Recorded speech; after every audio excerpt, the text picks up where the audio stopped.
श्री जगदीश प्रसाद गुप्ता छत्तीसगढ़ शासन में chief engineer के पद से रिटायर होने के बाद श्री द्वारिका महाराज स्मृति न्यास के तत्वाधान में श्री द्वारकाधीश एवं बागेश्वर महादेव मंदिर का वर्ष 2005 में अपने पुत्रों इंजीनियर कुंजन गुप्ता एवं इंजीनियर भुवन गुप्ता के सहयोग से अवंती विहार रायपुर छत्तीसगढ़ में निर्माण करवाया। श्रीमद् भागवत कथा, राम कथा, गीता तत्व, वेदांत आदि के तात्पर्य को व्यासपीठ से कहने के कारण संतों द्वारा इन्हें आचार्य श्री जगदीश भी कहा जाता है। अपना संपूर्ण जीवन परमात्मा की सेवा में दिया। उन्होंने परमात्मा भगवान श्री द्वारिकाधीश के दिव्य गुणों और कर्मों को लेकर अभी तक 15 ग्रंथ लिखे हैं, जिन ग्रंथों को भारतवर्ष के जगत गुरु और महापुरुष संतों के द्वारा आशीर्वाद प्राप्त हुआ है। उनके ग्रंथ श्वेताश्वत रूपनिषद, सरलतम बोध के प्रथम विचार, जीवात्मा और प्रकृति के शासक परमात्मा का उद्बोधन सुन रहे हैं आप। श्वेताश्वत रूपनिषद, सरलतम बोध का उद्बोधन सुन रहे हैं आप। हरि ओम।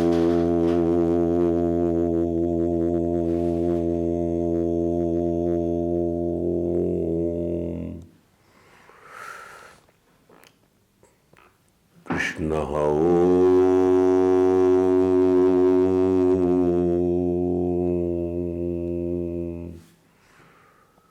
राम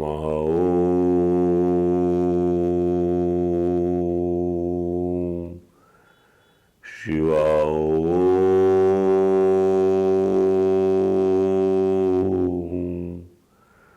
माते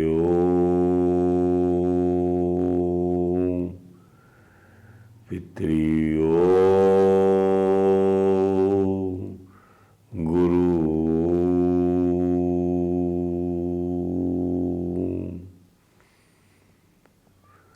समं प्रशान्तं सुमुखं दीर्घचारु चतुर्भुजं सुन्दरचारुग्रीवं सुकपोलं शुचिस्मितं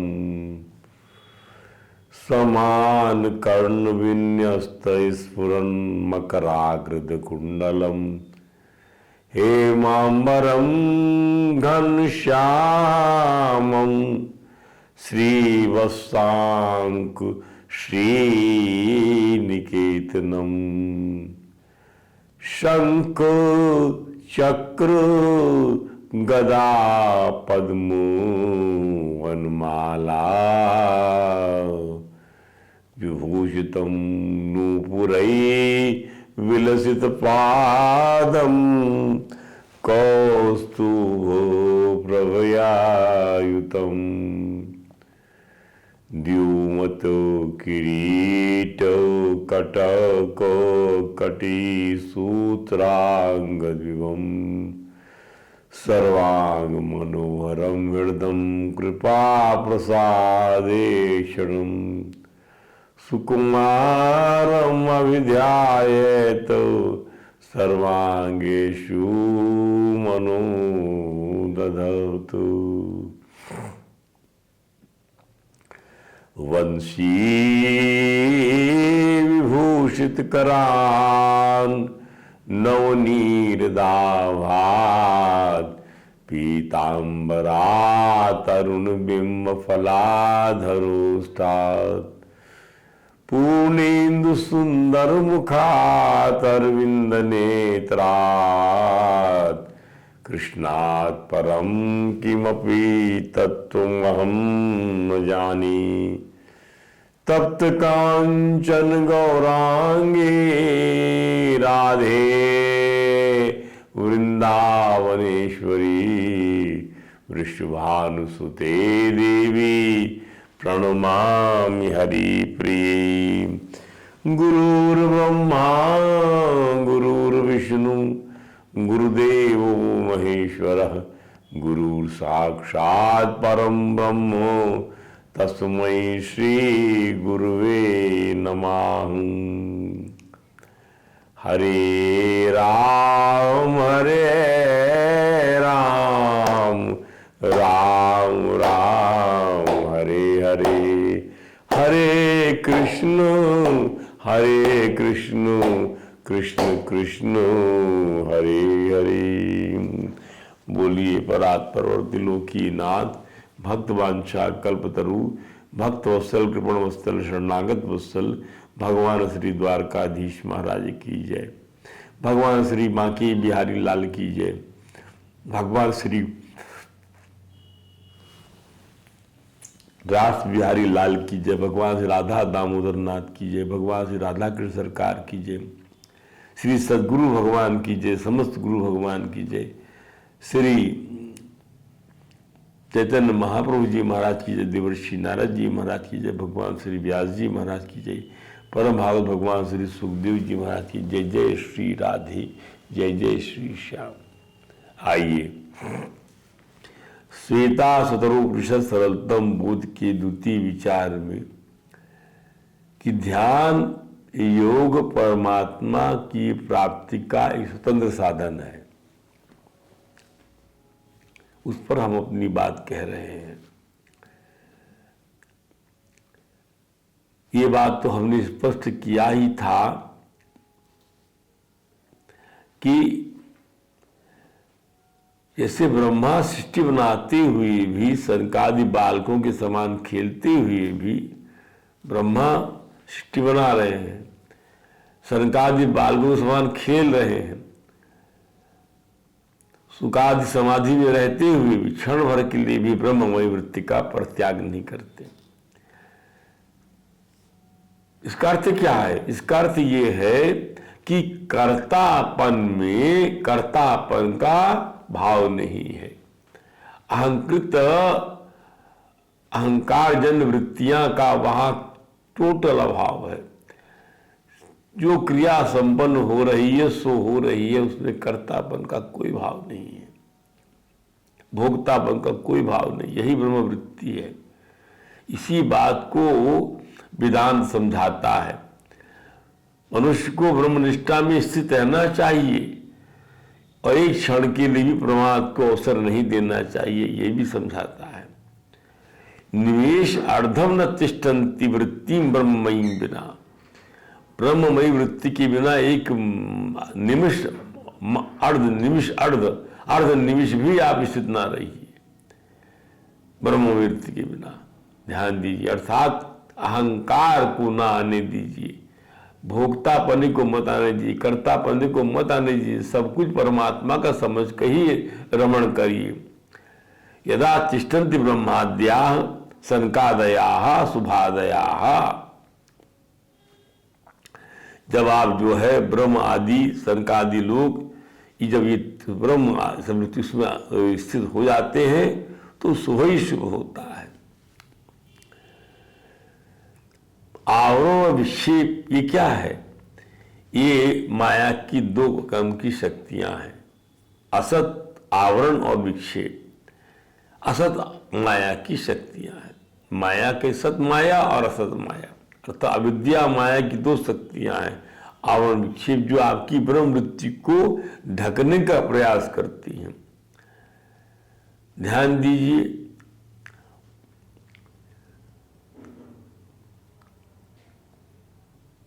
बुद्धियों के द्वारा, बुद्धि वृत्ति के द्वारा जो गुण वृत्ति, जो गुणों को दान करती है बुद्धि वृत्ति, उससे आत्मा का आवरण हो जाता है, स्वरूप का बोध नष्ट हो जाता है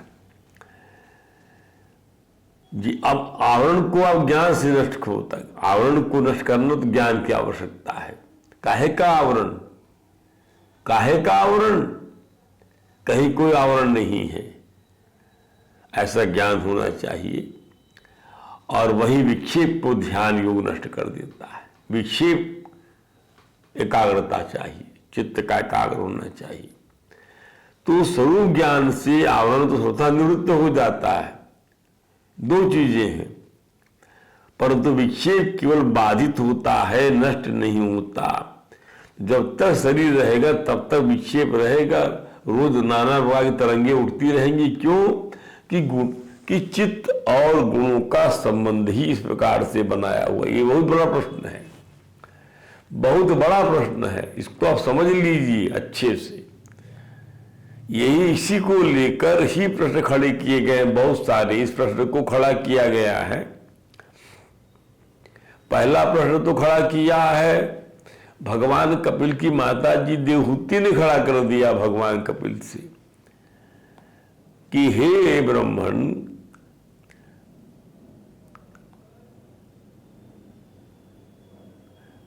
कि ये जो है प्रकृति पुरुष तो एक दूसरे के आश्रित हैं, छोड़ते नहीं हैं, तो इन दोनों को अलग कैसे समझा जाए।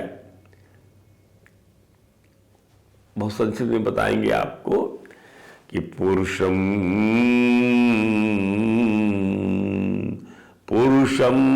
प्रकृतिर ब्रह्मन ना विमुच्यते करहि चेता।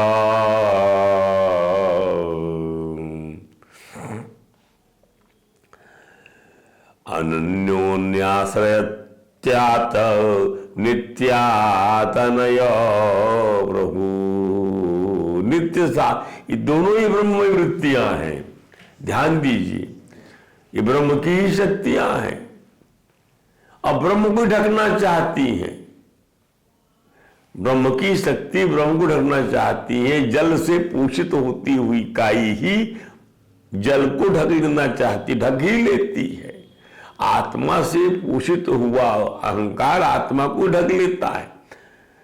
सूर्य के आभा से पोषित हुआ बादल सूर्य को ही ढक लेता है। तो ये अलग नहीं हो पाते। यथा भूमे गंधस्य न भावो व्यतिरेकता। जैसे गंध का पृथ्वी का अलग अलग भाव तो बड़ा मुश्किल से प्राप्त किया सके। जहां पृथ्वी में गंध रहेगी रहेगी, कैसे इसका निस्सारण किया जा सके। यथा पारसस्य तथा बुद्धि परस्य वा। उसी प्रकार से यह प्रकृति पुरुष का संबंध है। वहां भी प्रश्न खड़ा होकर आया, यहां भी प्रश्न खड़ा होकर आया। कहां पर? सबसे बड़ा प्रश्न खड़ा कर दिया सनत कुमारों ने भगवान ब्रह्मा के सामने खड़ा कर दिया। क्या? जरा विचार करिए। कहते हैं भगवान ब्रह्मा से सनत कुमार लोग कि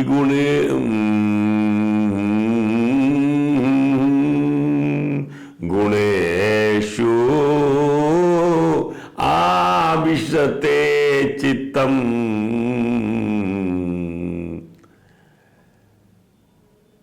गुणाचेदसे प्रभु कथम अन्योन संत्याय कथम अन्योन संत्याय मुमुक्षो अतिथितिशया।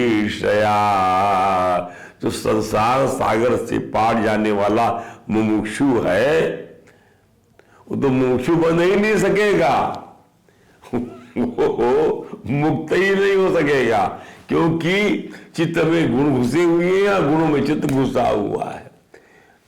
ब्रह्मा जी जवाब ही नहीं दे पाए इस प्रश्न का। भगवान को हंस रूप से वहां पहुंचना पड़ा और वही हंस रूप से जो भगवान ने प्रवचन दिया सनकादि ऋषियों को, ब्रह्मा जी को आकर के लोग सामने आए, वही जो है भगवान उद्धव को समझाया। उसमें बहुत सुंदर बात भगवान ने कह दिया। क्या? इतनी बात अच्छी कही। देखो उन लोगों ने पूछ, भगवान जब आए हंस रूप में, बोले आप कौन है? तो बोले ये प्रश्न तो बनता ही नहीं है, यह प्रश्न बनता ही नहीं है। वस्तुनो यदनानत्वम। जब उस वस्तु उस परमार्थ वस्तु में नाना प्रकार का कुछ भी नहीं, सब वही वही है, तो इस प्रकार का प्रश्न नहीं बनता। दूसरा प्रश्न कथम घटित कि मैं कौन हूं, और यदि मैं जवाब दूं तुमको हे शंकादि ऋषियों, तो मैं किस गुण का, किस जाति का आश्रय लेके जवाब दूं, ऐसा भगवान कहते हैं। तो भगवान कहते हैं, इस बात को समझिए आप लोग, तो जब पंचात्मकेषु भूतेषु समानेषु वस्तुतः ईदृशा प्रश्ना वाचारंभो यनर्थकाः मनसा वाचा दृष्टया गृह्यते अपि अन्य इंद्रियैः वा अहमेव न मत्तो इति बुद्ध्यध्वं मंजसा गुणौचे गुणेषु आविशते चित्तं गुणेषु आविशते चित्तं गुणाचेतसी प्रजा। हे मेरी प्रजा, हे मेरी प्रजा, हे मेरे बच्चों, गुणों में चित्त घुसते हैं, चित्त गुण घुसते हैं। तो क्या है ये? जीवस्य देह उभयं त्यजेत द्विष देहं त्यजेत मददात्मना। ये मेरे स्वरूप जीव की देह है, इस बात को समझिए। और ये जो है, जब आप समझ जाएंगे, तो इन्हीं को माया की शक्ति बताई गई यहाँ पर, ये उसमें है ही नहीं।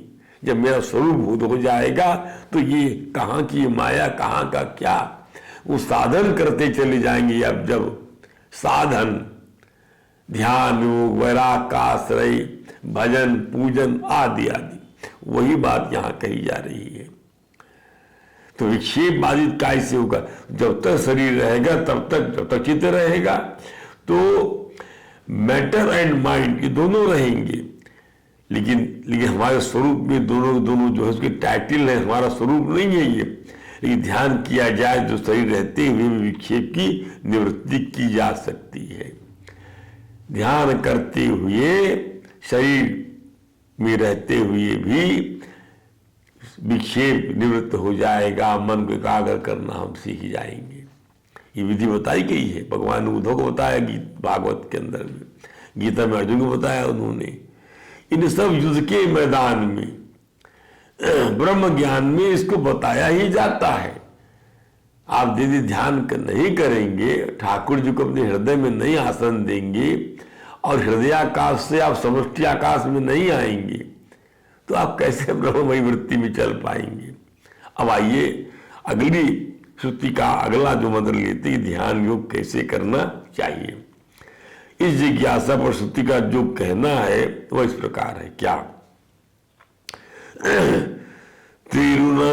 त्रिरुणतम स्थाप्य समम शरीरम हृदीन्द्रियाणि मनसा सन्निवेश्य ब्रह्मोरूपेण प्रतरेत विद्वान् श्रोतांस सर्वाणि भयावहानि प्राणान प्रपीड्येह संयुक्त चेष्टा क्षीणे प्राणे नासिकयो शवसवीत दुष्टा संयुक्तमिव वामेनम विद्वान मनोधारिता प्रवत्ता। न समझिए, इसका पहले अन्वय कर ले। त्रिरुणतम, त्रि उन्नतम, त्रिरुणतम, सिर, गला और छाती तीनों अंग उठाएं। सिर, गला और छाती। त्रिरुणतम, विद्वान, विद्वान हमारे बुद्धिमान को चाहिए कि सिर, गला और छाती तीनों अंग उठा ले। स्थाप्य समम शरीरम, शरीर को सीधा और स्थिर करके, तथा इंद्रियाणि मनसा, समस्त इंद्रियों को मन के द्वारा, कई दफा कई फैकल्टी में बात, इंद्रियाणि मनसा सन्निवेश्य, समस्त इंद्रियों की मन के द्वारा हृदय में निरुद्ध करके बाहर खींच के लाइए और उसको अंदर तरफ झांकना सीख लाइए। ब्रह्मोरूपेण, कार रूप नौका द्वारा ब्रह्म यानी ब्रह्मो रूपेण ओंकार रूप नौका द्वारा, ध्यान दीजिए, ब्रह्मो रूपेण, रूप माने नौका, प्रतरेत विद्वान, सर्वाणि भयावहानि स्रोतांस प्रतरेत, संपूर्ण भयंकर स्रोतों को पार कर जाए। हृदय में करके ओंकार रूप नौका द्वारा संपूर्ण भयंकर स्रोतों को पार कर जाइए। साथ ही विद्वान ही बुद्धिमान साधक को यह भी चाहिए युक्त योग साधना में संयुक्त चेष्टा प्राणायाम प्रपीड्य, आहार विहार आदि समस्त चेष्टाओं को यथा युद्ध करते हुए विधिवत प्राणायाम करके, संयुक्त चेष्टा प्राणायाम प्रपीड्य, प्राण के सूक्ष्म हो जाने पर नासिका छिद्रों से बाहर निकाल दे, प्राणे चीणे नासिकया उच्चसीत, प्राणायाम करके दुष्टासुयुक्तम वाहमीवस, इसके बाद दुष्ट घोड़ों से युक्त रथ को जिस प्रकार सारथी सावधानी पूर्वक गंतव्य मार्ग पर ले जाते, उसी प्रकार एनम मन अप्रमत्ता था, इस मन को सावधान होकर धारण करें।